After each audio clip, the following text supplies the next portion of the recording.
ating minomonitor ang bagyo na nasa labas pa ng ating area of responsibility. Lumakas na ito bilang tropical storm category at pinangalanan na ito o may international name na ito na Fungwong.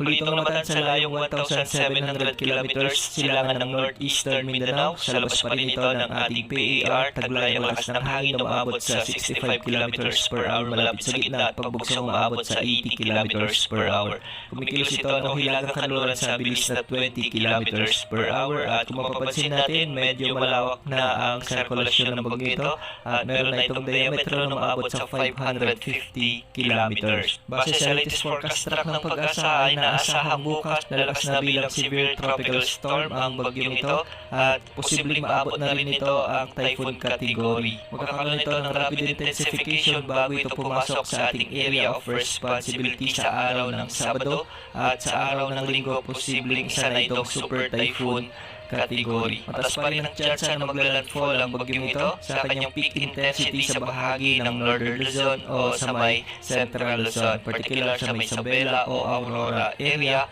Ibig sabihin nito malalakas at mababagsik na hangin ang mararanasan ng mga lugar na ito kung saan unang posibleng maglandfall ang bagyong ito. Posibleng humina ang bagyong ito habang tinatawid naman ang kalupaan ng Northern o Central Luzon sa araw ng Lunes, pero malakas pa rin ang hangin ang dala nito bago tuloy ang makalabas sa landmass ng Luzon. Bukas ng gabi o sa umaga ng Sabado, posibleng itaas na ang mga wind signals sa may silangan ng Eastern Visayas at ilang bahagi ng Bicol region dahil sa patuloy na paglapit ng potensyal na super typhoon na ito. Manatiling nakatabi sa ating channel sa mga susunod na updates. Yan muna ulit at sa lagi ng panahon. Ito po ang weather update ng bayan. Maasahan anumang panahon.